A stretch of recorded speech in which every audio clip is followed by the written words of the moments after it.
श्रीमंत श्री जगद्गुरु तुकाराम। तुझशी संबंध खोटा, परता परता रे तू थोटा।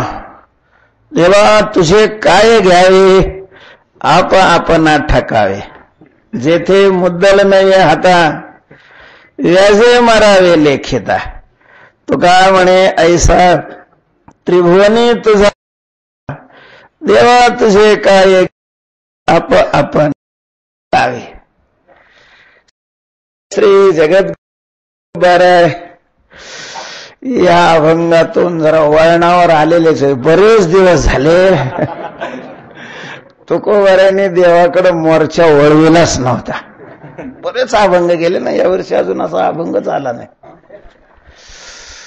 आता बहुतेक वेळ मिळालाय तुकाराम महाराजांना बाकीच्याकडचा कडून, आणि तुकाराम महाराजांनी आपला मोर्चा कोणाकडे वळवलाय?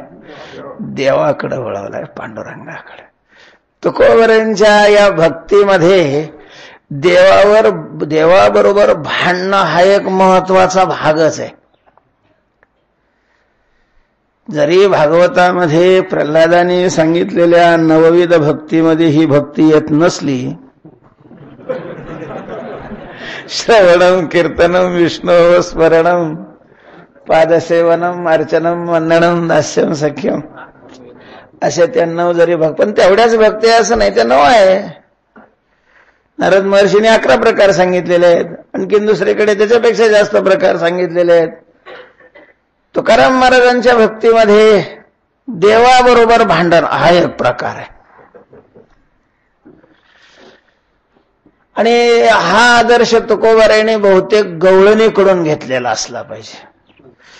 महाराज गवळणी देवाबरोबर भांडायच्याच। निळोबारा लिहितात, निळा म्हणे आम्ही नेनोणी आबळा, हसो रुसो यासी करू गदारोळा।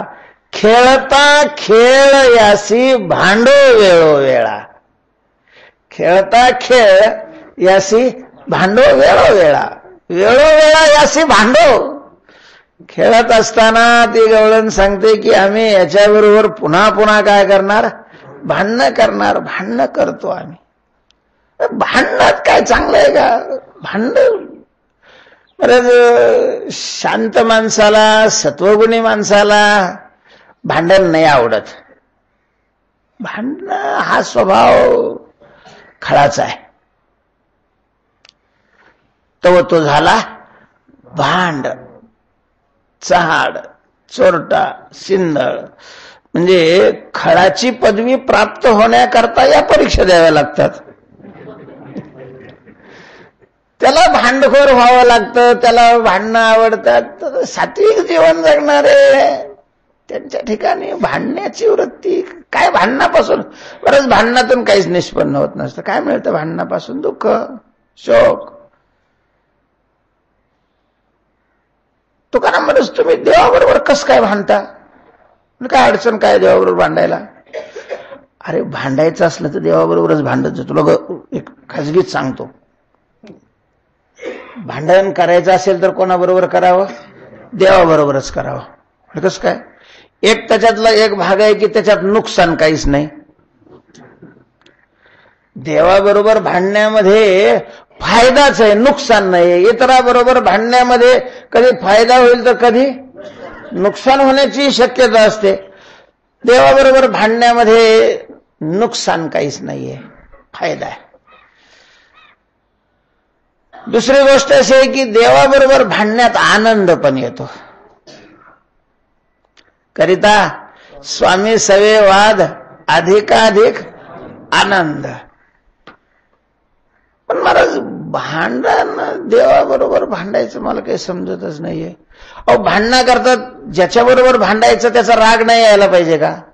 तुकाराम महाराज म्हणतात मग बरोबर आहे ना, राग आल्याशिवाय तर भांडणाला सुरुवातच होत नाही, म्हणजे धुरच निघत नाही। भांडणाचं पर्यवसन होण्याकरता अगोदर काय यायला पाहिजे? राग यायला पाहिजे। राग येण्यासारखे असे अनेक घटक आहे याच्याजवळ की त्याच्याकडे पाहिलं की कोणालाही काय येतो? राग येतो, कोणालाही राग येतो। काय घटक आहे? एकतर व्यवहार खोटा याचा, आणि मग न यावा तो कैसा राग, खोटे मग देखोनी, खोटं देखू पाहून नाही राग येणार तर काय होईल? येतो राग. आणि हे भांडण एकांगी असल्यामुळं धोका नाही. एकांगीचं भांडे तुका नाही धोका जीवितवे. मजा याच्याबरोबर भांडण्यामध्ये फायदा आहे. आणि दुसरी गोष्ट अशी आहे की भांडणं त्याला पण आवडतं. म्हणजे त्याला त्याची स्तुती केलेलीच आवडते असं नाही. बहुतेक स्तुतीपेक्षाही त्याच्याबरोबर भांडलेलं, त्याला शिव्या दिलेल्या, त्याच्या नावाने बोटं मोडलेली हे जास्त आवडत असावी देवाला, असा अंदाज दिसतो. कारण एखादा भक्त जर भांडत नसला तर तो कसा भांडेल असा उपाय हो करतो. एखादा भक्त जर भांडण करत नसेल तर त्याने आपल्या बरोबर भांडावं अशी परिस्थिती काय करतो? निर्माण अशा प्रकारची करतो. त्यामुळं भक्तांनी आपल्या बरोबर भांडावं असं देवालाच आवडत असावं. मग आम्ही भक्त आहे, त्याला आवडतं ते आम्ही करतो. त्याला भांडणं आवडतं पण त्याच्या बरोबरचा, दुसऱ्या बरोबर नाही. करू आवडीने वाद, तुमच्या सुखाचा संवाद. तर आवडीने वाद करू. त्याच्यामुळं त्याच्याबरोबर भांडणं आम्हाला आवडतं, त्याला आवडतं, आणि ते चांगलंपणे जमत असलं तर तुम्ही करा, काही अडचण नाही. आता आज काय झालंय, पण एक लक्षात घ्या, तुकाराम महाराज जे देवाबरोबर भांडतात ते कोणत्या स्थितीमध्ये भांडतायत? या अभंगातून ती स्थिती मात्र तुकाराम महाराजांची प्रगट झालेली. प्रसंग हा आहे. तुकोबाराय म्हणतात, तुझशी संबंध खोटा, परता परता रे तू थोटा. ए थोटा, तू परता परता, तुझशी संबंध खोटा. म्हणजे देवाला तुकोबाराय म्हणतात, तू सरक बाजूला होय, तू माझ्या जवळ थांबू नको, चल निघ, निघ हेतून निघ. म्हणजे तुकाराम महाराज त्या अवस्थेत आहे की ज्या अवस्थेमध्ये देव तुकाराम महाराजाकडे येतोय.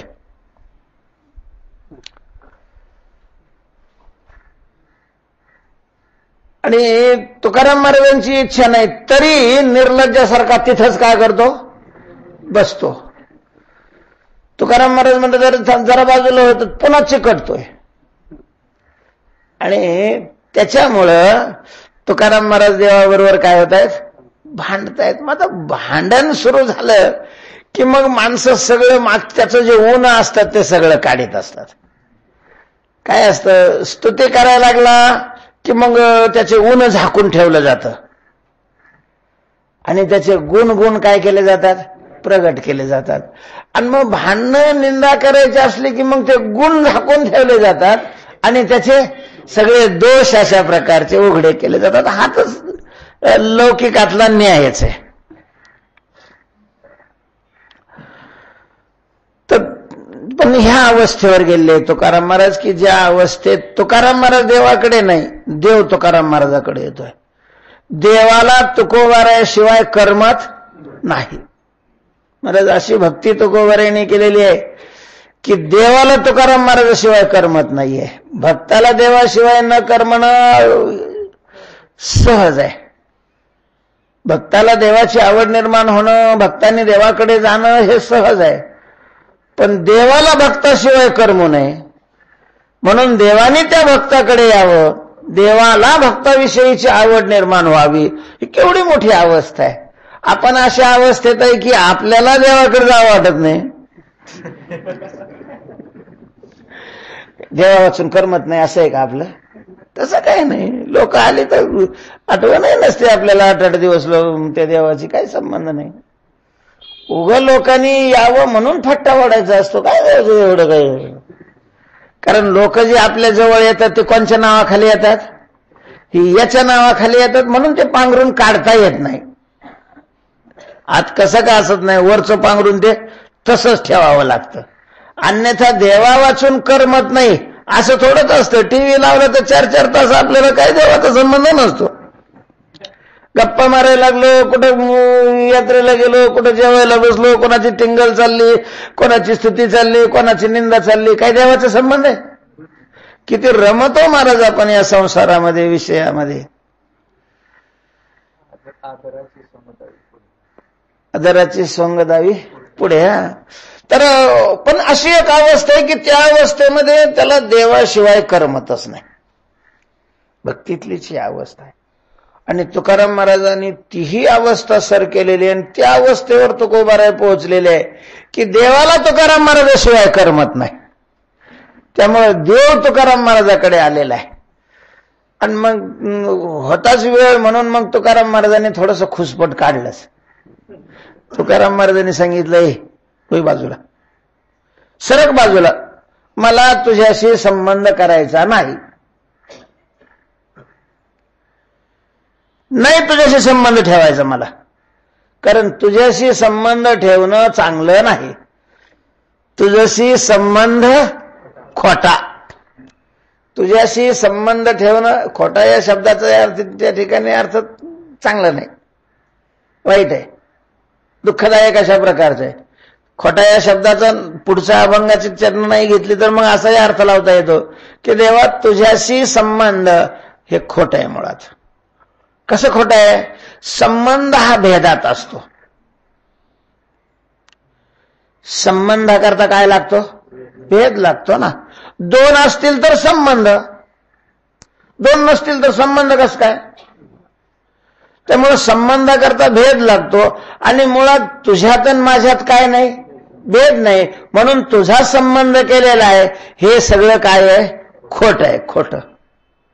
तो कोणता का संबंध असत नाही. देवभक्ताचा संबंध असो, मित्रत्वाचा संबंध असो, जन्यजनक भाव संबंध असो, आश्रयदात्याचा संबंध असो, कोणताही संबंध असला तरी संबंधाला द्वैत लागतं, भेद लागतो. आणि देवाचा कोणाशीच भेद नसल्यामुळं देवाचा संबंध हे बोलणंच काय आहे? खोटं आहे. म्हणून तुझशी संबंध खोटा असा याचा अर्थ काढला असता पुढचे चरण नसते तर. पण असा अर्थ काढल्यानंतर हा अर्थ पुढच्या चरणाशी जुळत नाही. म्हणून तुझ्याशी संबंध असणं हे खोटं आहे असं नाहीये. तुझा संबंध चांगला नाही, याच्याशी व्यवहार करणं खोटं. कधी कधी माणसं म्हणतात की या माणसाशी व्यवहार करणं खोटं आहे म्हणजे चांगलं नाही. स्वतःला फसवू नये याच्याशी व्यवहार करणं म्हणजे. हा दिसायला साधू सारखा दिसतो, गाय मुख्या आहे, गाय मुख्या, कपडे पांढरे भेग घालतो, दिसायला साधू सारखा दिसतो, याच्याशी व्यवहार काय नाही, चांगला अशा प्रकारचा नाही. तुकोबाराय म्हणतात देवा मला तुझ्याशी संबंध करायचा नाही, तू चालता हो इथून, सरक, बाजूला सरक, कारण तुझ्याशी संबंध हा चांगला नाही. ज्यांनी ज्यांनी तुझ्याशी संबंध केले त्यांचं काय झालेलं आहे हे सगळी चित्र माझ्या डोळ्यासमोर आहे. बरंच ते वसुदेवानी आणि देवकीनी याच्याशी संबंध होण्याकरता केवढी मोठी तपश्चर्या केली मागच्या जन्मामध्ये. म्या पूर्वी आराधिले देवराया, भयान तप केला. चांगलं देह दिलेला आहे, विषय आहेत, विषयाचा आनंद लुटावा, संसार करावा, मस्त मजेत राहावं, हे सोडून दिलं. संसाराचा संबंध तोडला, किती गोड संबंध असताना, आणि ह्याचा संबंध जोडण्याकरता तिथं उभा राहून तपश्चर्या केली. तपश्चर्या पूर्ण झाल्यानंतर हा समोर उभा राहिला. वरमब्रूही, वर मागा, मी प्रसन्न आहे. तिथल्या तिथं तोडून टाकायचं ना. ते म्हणे तुझ्यावर आम्हाला वात्सल्य भावानं प्रेम करायचं, तो मुलगा हो आमचा. यांनी तथास्तु केलं. आणि याला मुलगा म्हणून प्राप्त करून घेण्याकरता त्यांना काय काय सहन करावं लागलं, काय काय सहन करावं लागलं. परत लग्नाचे 4 दिवस सुद्धा आनंदात गेले नाही हो त्यांचे.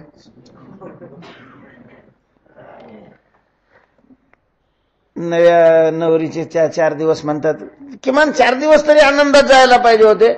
लग्न झालं ना झालं ते वरात निघाली, त्याच्यातच झाली आकाशवाणी. 8वाईचा पुत्र वधीला तुझसी. कोणी सांगितलं हे? कोणी सांगितलं? तुम्ही त्याचेच आहे ना, टिळे लावलेले आहे ना. कोणी सांगितलं हे? यानंच सांगितलं ना. मग ठीक आहे, याला मारायचं तर सांगायची काय गरज होती? आणि पुन्हा हिचा म्हणून सांगायची काय गरज होती? हिचा आहे का तो? हिचा तो आहे का? महाराज ती यशोदा माझा आहे म्हणली तर किती का फजिती केली तिची. तिला दाखवलं की मी तुझा नाही, तुझ्या बापाचा आहे, तुझा बाप बी माझा आहे, जगाचा हा बाप. म्हणजे यशोदा याला पोरगा मानत होती, तर तिला दाखवलं यांनी की मी तुझाच नाही, सगळ्या जगाचा बाप आहे, तू ह्याची माझी आई आहे. आणि मग ही तर सांगायची काय गरज होती की हिचा 8वा मुलगा तुला मारणार आहे म्हणून? बरेच त्यानं ते सांगितलं नसतं, कंसाला जर कळालं नसतं तर कंसाने कशाला तलवार उपसली असती? लग्न नाही झालं अजून, ती हळद तशीच होती अंगावर, डोक्याला मंडुळ्या आणि ते तसे सगळ्या तेवढ्या मोठ्या सगळ्या मंगल, काय शुभमंगल म्हणतात त्या प्रसंगाला लोक. जरी सावधान करत असले तरी काय म्हणून सावधान करतात? शुभमंगल सावधान. आणि त्याच्यात सगळं अमंगल केलं. इथून सुरुवात केली महाराज, याच्याशी संबंध शहाणे व्हा. महाराज म्हणजे केव्हा अजून 8 मुलं व्हायची, नंतर हा येणार होता, तिथूनच सुरुवात केली. त्या देवकीलाच मारायला त्याने तलवार उपसली महाराज. उगा ते वसुदेवाला त्यावेळेला वेळेवर विचार सुचला. त्याने सांगितलं, बाबा तू मोठा आहेस, तुझी कीर्ती सगळ्या जगामध्ये पसरलेली आहे, आणि एका स्त्रीला बलेला मारून तुझ्या कीर्तीला कलंक कशाला लावतोस? मरण प्रत्येकाला असतंय. तेही त्याने ऐकलं नाही. शेवट यांनी सांगितलं की बा झालेला मुलगा मी तुला देईन, मग तू त्या पोराला मार. ही तर तुझा काळ नाही ना, पोरगा तुझा काळ आहे ना, तो तरी गप्प बसतो का? ठेवा बंदी खानी, देईल मी पुत्र सत्य माझे मानी. ठेवा बंदी खानी, लगेच तुरुंगामध्ये. कशामुळं? त्यांनी काही गुन्हा केला, चोरी केली, कोणाचा खून केला होता, त्यांना तुरुंगात जायचं. कुठं भ्रष्टाचार केलता? म्हणजे वसुदेवाने देव सांगा ना, त्यांनी तुरुंगात जावं असं काय गुन्हा केला होता? काहीच नाही. याच्याशी संबंध, ह्योच गुन्हा, याच्याशी संबंध करण्याचा संकल्प केला, ह्यो गुन्हा केला, आणि झालं बा लगेच त्यांची तुरुंगात रवानगी. महाराज तो तुरुंग बी असा विचित्र होता. 8 अशा प्रकारचे त्याला कोट होते, प्रत्येक कोठावर ते हे पहारेकरी, सगळ्याच्या मध्ये मुंगी सुद्धा जाऊ शकत नव्हती, म्हणजे एवढा कडेकोट बंदोबस्त केलेला. थोडासा विचार करा तुम्ही, कसं वाटत असेल हो त्यांना? ठीक आहे, गुन्हा केला आणि मग शिक्षा झाली तर आपल्याकडून चुकत झालेली आहे बा, माणूस काय करून घेतो, स्वतःची समजूत करून घेऊ शकतो. काही कारण नसताना तुरुंगवास. आणि तिच्या समोर तिला झालेली मुलं त्या कंसाने तिच्या समोर आपटायचे. महाराज कसं होत असेल वाईचं अंतकरण? काय वाटत असेल तिला? किती दुःख होत असेल? आणि हे सगळं कशामुळं?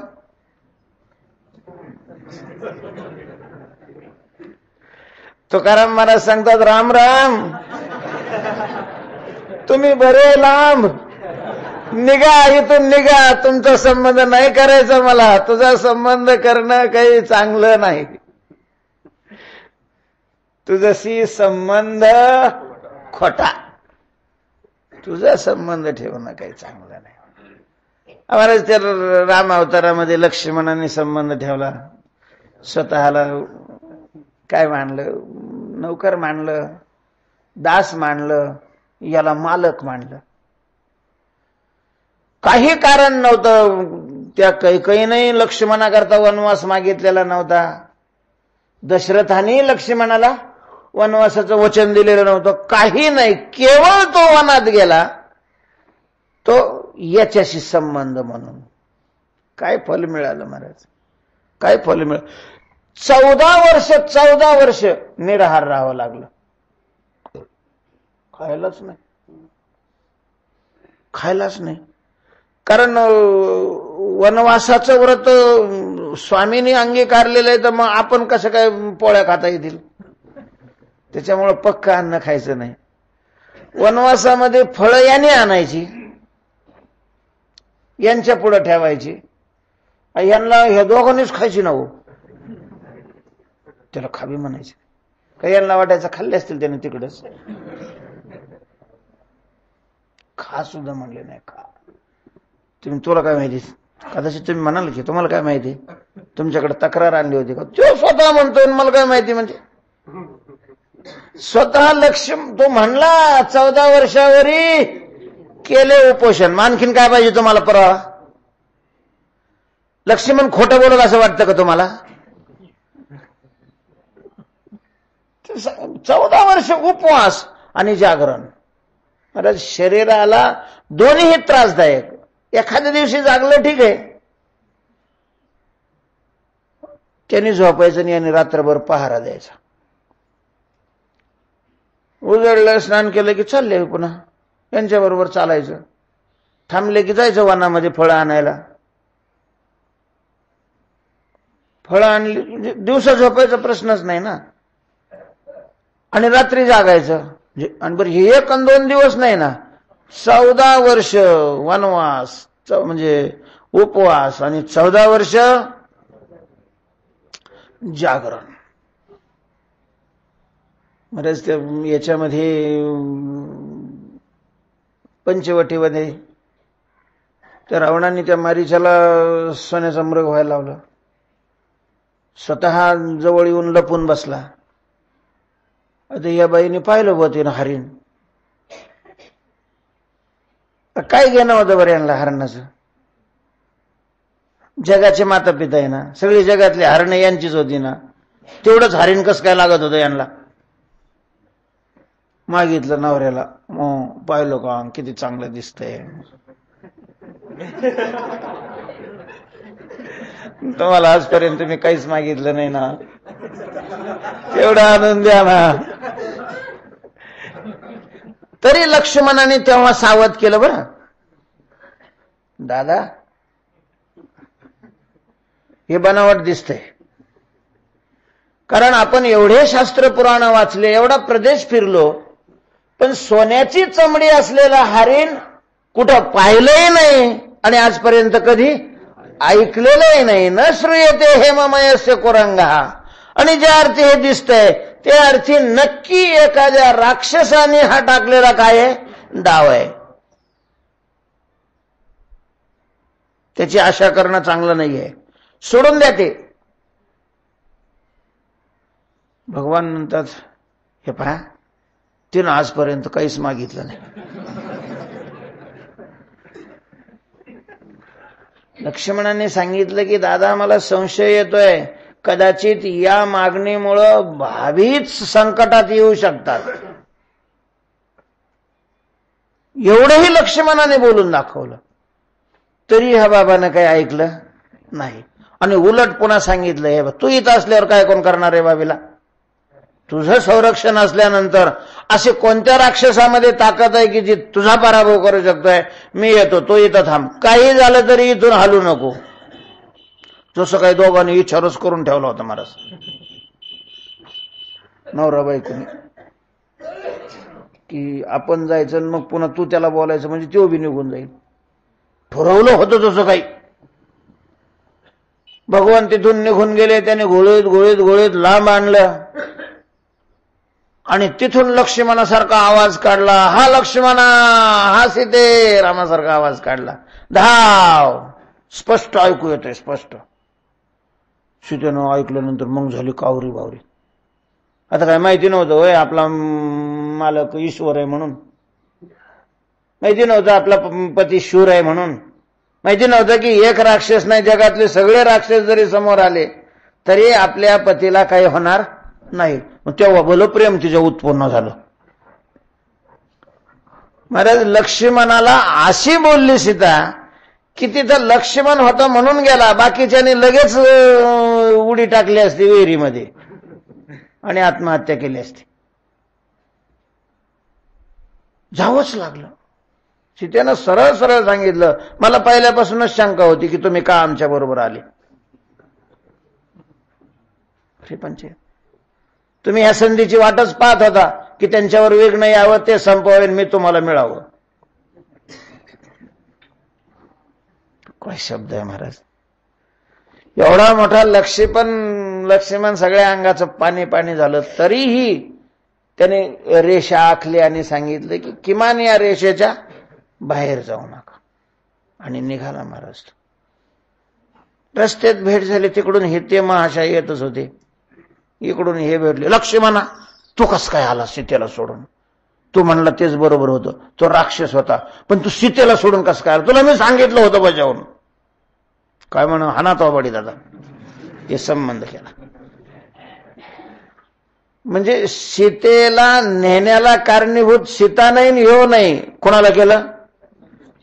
लक्ष्मणाला केलं. महाराज तुकाराम महाराज म्हणतात तो लक्ष्मण होता, त्यांनी हे सगळं सहन केलं. आम्ही काय लक्ष्मण नाही, माय तुम्ही सरका, तुझशी संबंध खोटा, परता परता रे तू थोटा. थोटा शब्दाचा अर्थ कोशामध्ये नीच केलाय, नीच. चांगला नाही आहे तो.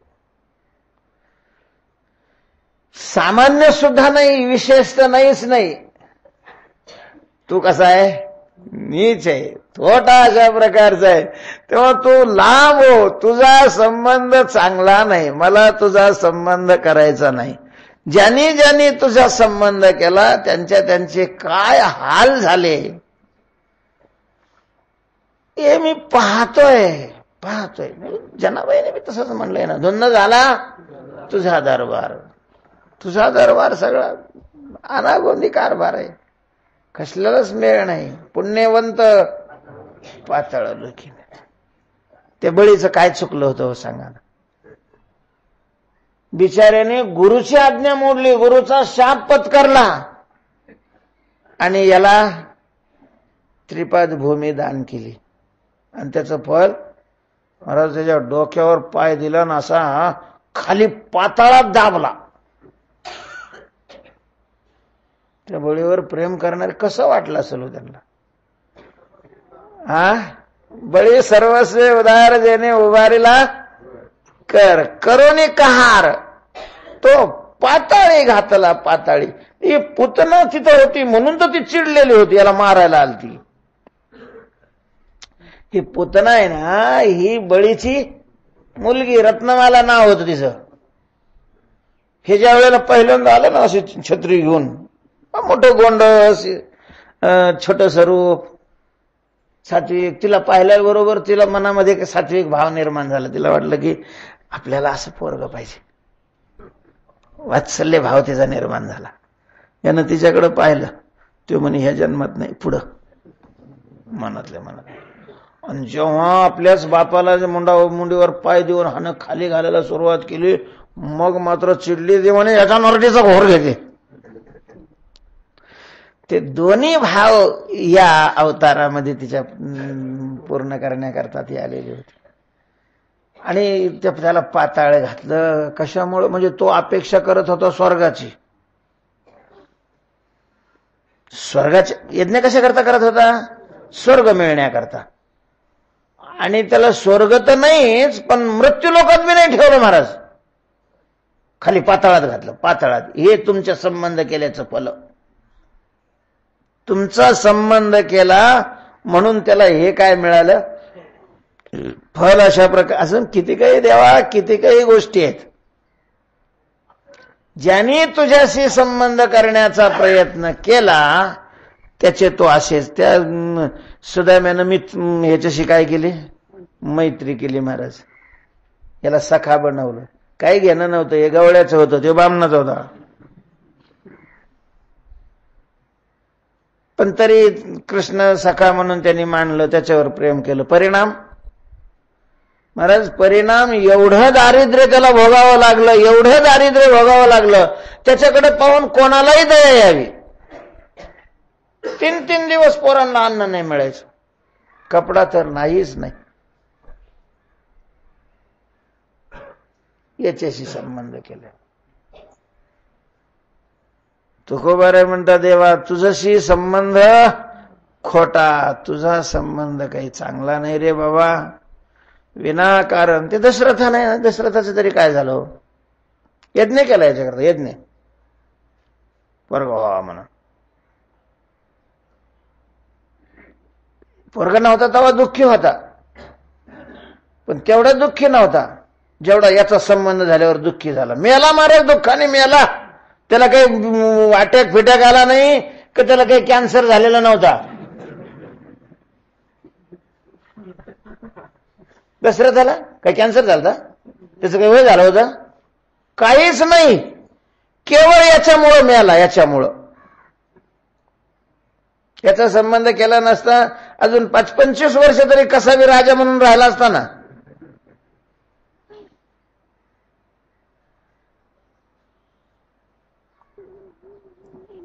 तेव्हा तुझ्याशी ज्यांनी ज्यांनी संबंध केला त्यांच्या सगळ्याच्या वाट्याला हेच आलं.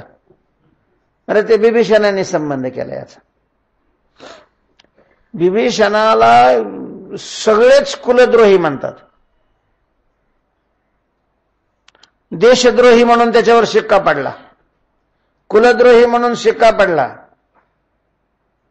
राजद्रोही म्हणून शिक्का पडला, संतानद्रोही व्हावं लागलं त्याला, संतानद्रोही. हे कशामुळं? याच्याशी संबंध केला. त्यांनी सांगितलं नाही, या हनुमंतरायला काही काम नव्हतं, त्याने याच्याशी संबंध केला.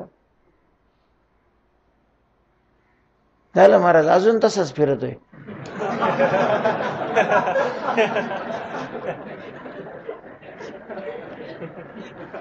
लोक 25-30 वर्षामध्ये चतुर्भुज, षटभुज, अष्टभुज होतात. अजून तसंच आहे. काय त्याचा सत्कार तर शनिवारी रोटीची माळ, मीठ, नाही तर उडीद, हे यांचा संबंध केल्याचा परिणाम. आहे का असं एखादं उदाहरण की तुझा संबंध केला आणि त्याचं बरं झालं, चांगलं झालं? महाराज ती लक्ष्मी काय ज्या वेळेला समुद्रातून ती प्रगट झाली, काय तिचं तेज आणि काय तिचं रूप आणि केवढा मोठा ताट, अख्खं जग वेड झालं होतं बा, जग वेड झालं होतं. सगळे तिच्या मागे धावत होते आणि तिला दुर्बुद्धी सुचली.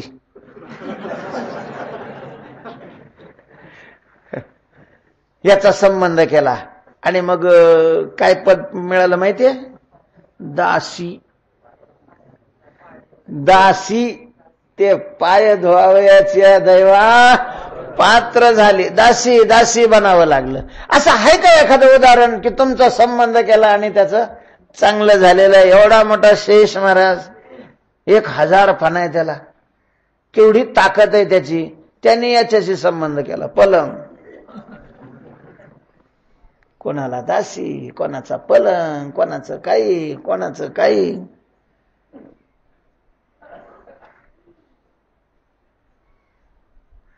हे काही साधू संन्यासी वगैरे यांच्याशी संबंध करावा म्हणून संन्यास घेतात. परिणाम मरच बसावं लागत 30-30 वेळेला हात घासीत मातीला. येऊ परिणाम त्याचा. तेव्हा तुकाराम महाराज म्हणतात, देवा तुम्ही आपलं लांबून चांगले, तुझा संबंध काही चांगला नाहीये, तुझ्याशी संबंध खोटा, परता रे तू द्विरोक्तीचा द्वेष पत्करून तुकोबारे म्हणतो तू लांब हो बाबा, लांब हो, लांब हो. भगवान हसतायत. तुकोबारे म्हणतात देवा बरं तुझ्याशी संबंध करावा आणि हे तुझं काय घेता देवा, तुझे काय घ्यावे, तुझा संबंध करायचा. बरं याचा संबंध म्हणजे सहजासहजी संबंध होतो का महाराज? याचा संबंध करायचा म्हणजे हिकडला तोडावा लागतो. तुकाराम महाराजाचा संबंध आला, त्याच्याजवळ देव आला म्हणजे सहज आला का? हे दुकानात बसले होते गिराईक होऊन. संसाराचा अगोदर संबंध म्हणजे चांगलं भरलेलं ताट सोडून द्यावं लागत.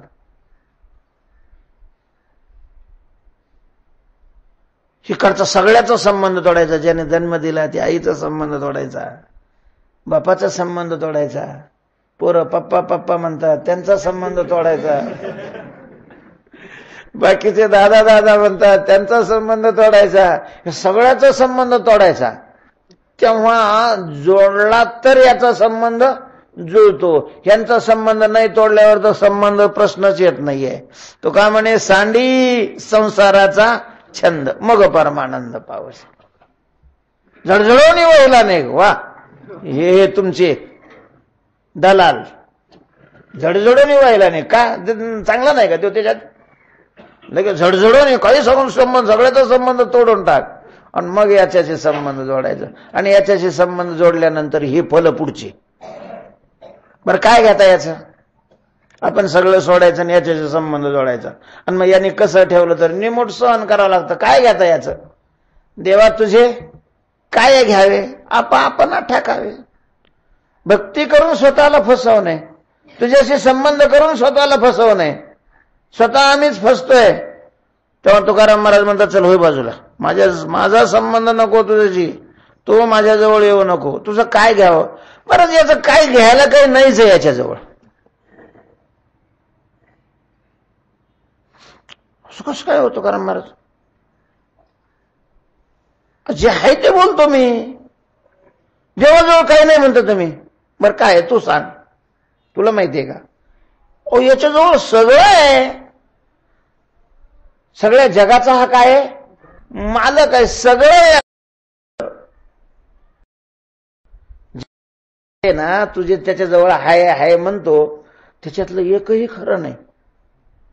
सगळंच काय आहे? खोटं आहे. सगळं खोटं आहे. म्हणजे जग खोटं, रज्जू सर्पाकार भासयले जगडंबर. ह्याच्याजवळ असलेलं काय खरंय सांगा बरं? काय खरंय? जमीन खरी आहे, पैसा खरा आहे, कपडे खरे आहेत, रूप खरं आहे. खरं काय आहे? काय घेतं याचं?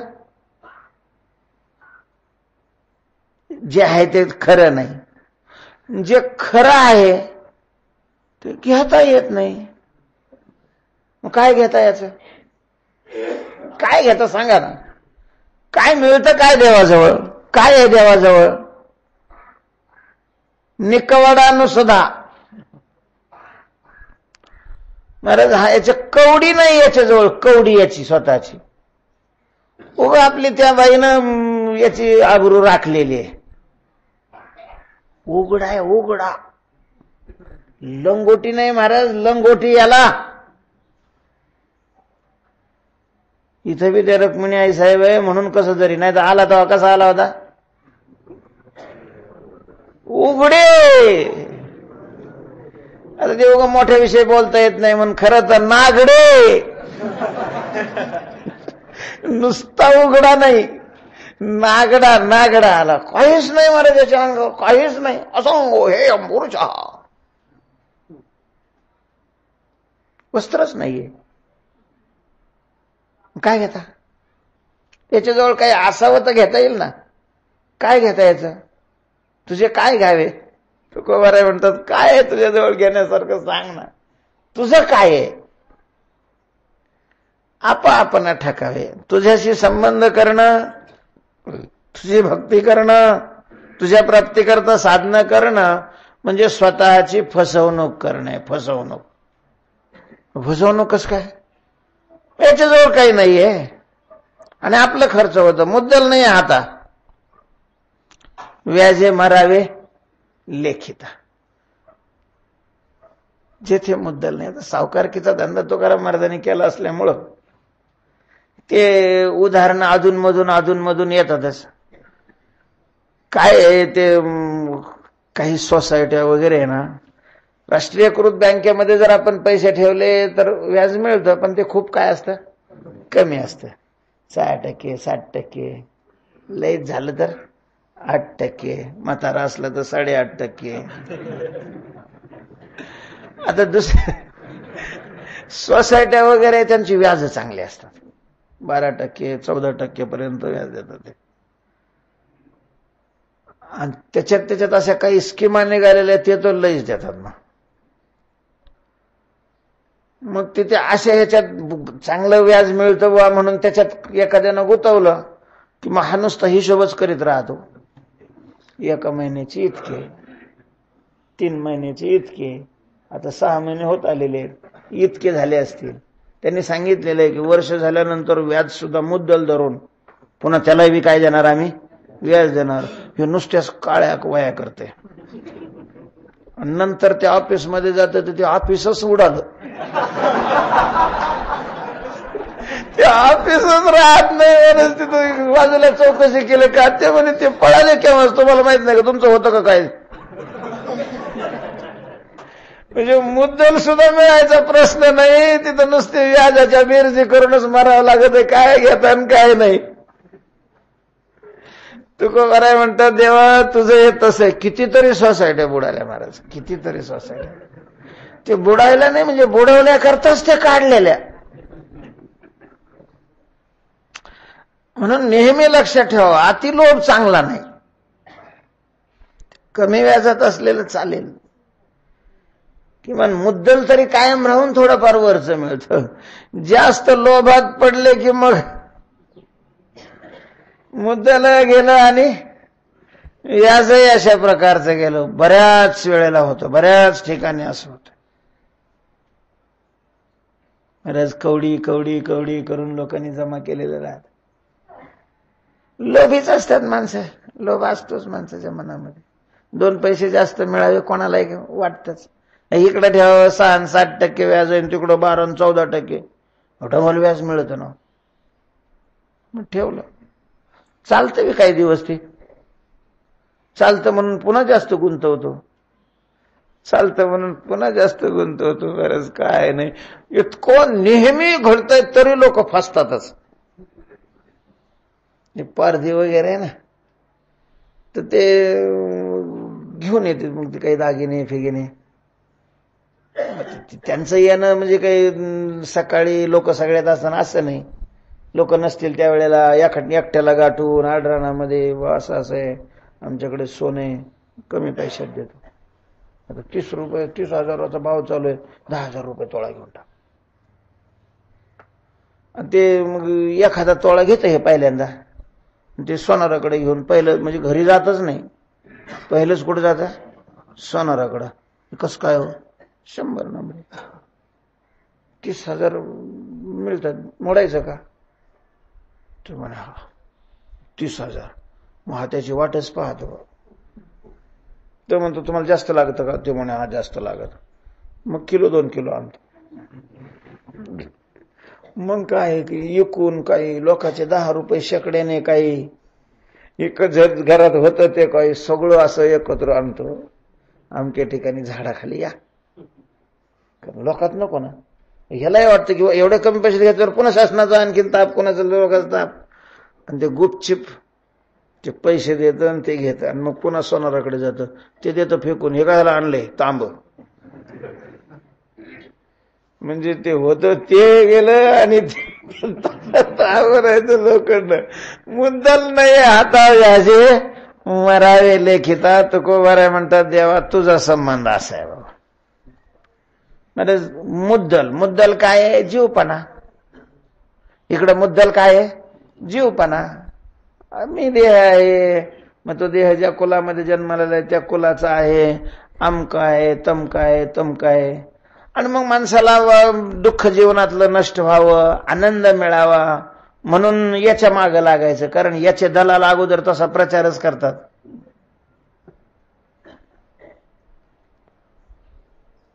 याचं दर्शन केलं की भाग गेला, शीन गेला, अवघा झाला आनंद. देवाची द्वारी उभा क्षण भरी, त्याने मुक्तिचारी साधी येल्या.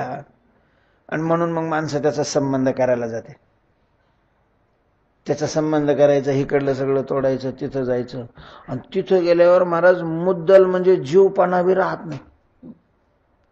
म्हणजे त्या जीवाला आणखीन काही मिळायचा तर प्रश्नच नाही, पण मुदलात जो जीव आहे तो जीव भावही जातो, जीवही राहत नाही. हे असा तुमच्याशी व्यवहार आहे. म्हणून देवा तुला कोपऱ्यापासून दंडवत आहेत निघा, तुझ्याशी संबंध खोटा परता परता रे. जेथे मुद्दल नये हाता, व्याजे मारावे लेखिता. नुसतं आपलं हिशोब करू करूच बेजार. माणसाचा तो स्वभाव आहे महाराज. कपाशी जरी पेरली ना तरी कपाशी लावल्यापासून त्याचा हिशोब चालू राहतो. वहीन पेन असले का मग किती 7 एकर लावले, समजा 10 क्विंटलचं जर आवरेज झालं, तसं तर आपल्याला 15 क्विंटलचं मिळणार. पण काही फकडी पडली, काही झालं, काही रोगाने गेलं धरलं आपण, 7 एकरचे किती होणार? 70 क्विंटल. 70 क्विंटल 2 वर्षापूर्वी 6,000चा भाव आला होता. मागच्या वर्षी नाही आला, पण या वर्षी पुन्हा येऊ शकतो.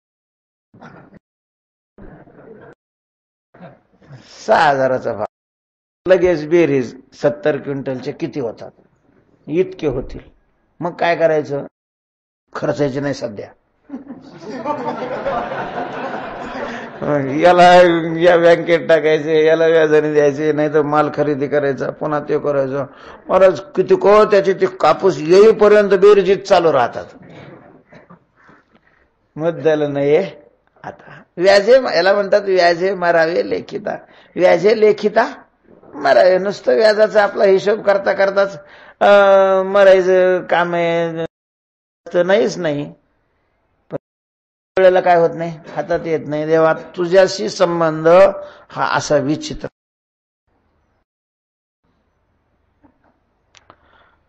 त्याच्यामुळं देवाशी संबंध काय वेगवेगळ्या माध्यमातून केला जातो ना. भक्तीच्या माध्यमातून त्याचा संबंध होतो, तपश्चर्याच्या माध्यमातून त्याचा संबंध होतो, सत्य आचरणाच्या माध्यमातून त्याचा काय होतो? संबंध. भगवंताच्या संबंधाचेच हे वेगवेगळे घटक आहेत. या माध्यमातून देवाशी संबंध केला जातो.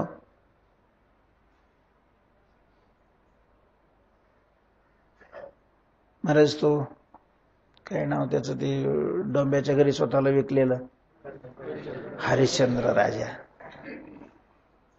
केवढा सत्यनिष्ठ राजा असून सुद्धा स्वप्नात त्याच्या हे गेले. कोण? विश्वामित्र. कारण तो सूर्यवंशी आणि सूर्यवंशाचे गुरु वशिष्ठ. त्याचं काही कौतुक स्वर्गात वगैरे झालं आणि यांचा माथा ठाणाकला. स्वप्नात गेले, जागृतीत नाही. आणि सांगितलं की मला भिक्षा दे. मला सांगा काय देऊ तुम्हाला? मागल ते देणार? हो मागल ते देईन. देऊन टाक तुझं राज्य. दिलं म्हणे. काय दिलं? राज्य दिलं. राज्य कुठं? स्वप्नामध्ये. आणि जागृतीत हा स्नान वगैरे करून काही नित्यनेम करून बसतो ना बसतो तो आला ना. तो अजून इथंच का?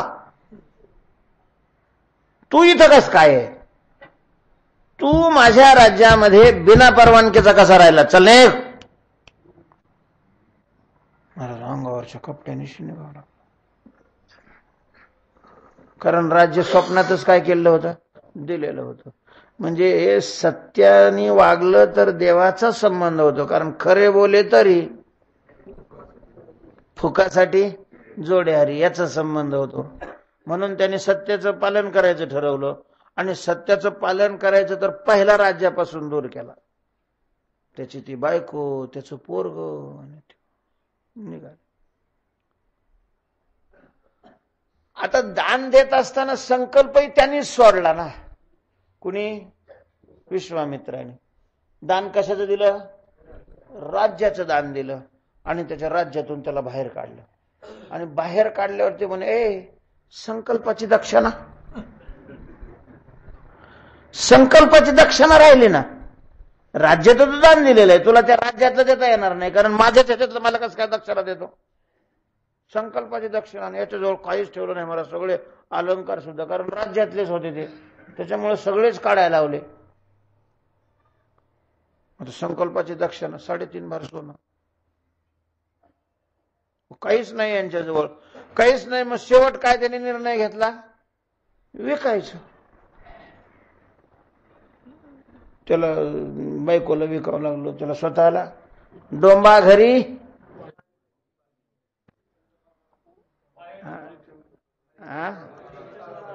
वाहे डोंबा घरी पाणी, तिथं झालं, पण डोंबा घरी विकविले.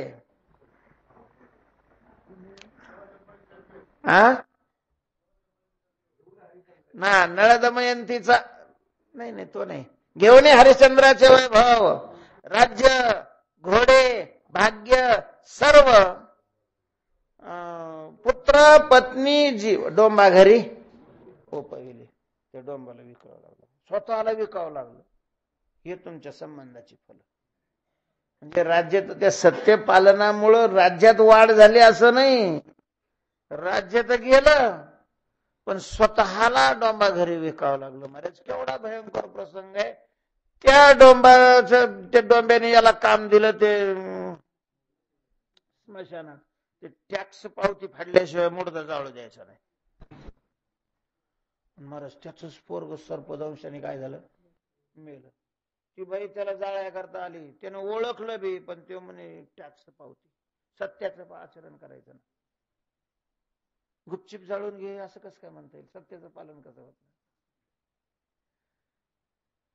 तिला जाळू बी नाही दिलं, तिथं मंदिरात जाऊन बसली. तर सगळा इतिहास आहे. आणि एवढी सगळी यातना, एवढी फजिती, ही कशामुळं? पांडुरंगा हे तुमचा सगळ्या मध्ये तुमचा पडलेला आहे. तू काय म्हणे? ऐसा त्रिभुवनी तुझा ठसा. या लोकातच आहे असं नाही, पाताळात हीच बोंब आहे. स्वर्गामध्ये सुद्धा पेपर मध्ये हाच विषय राहतो. याच्याशी संबंध केल्यानंतर त्याचं अशा प्रकारचं वाटोळ. तेव्हा तुझं काय घेता? तुझ्याशी संबंध करून आपलीच काय करणे? फसवणूक करणे. म्हणून देवा तुझे काय घ्यावे, आपणा ठकावे. पुंडलिक वरदा हरी विठ्ठल श्री ज्ञानदेव माऊली ज्ञानेश्वर महाराज.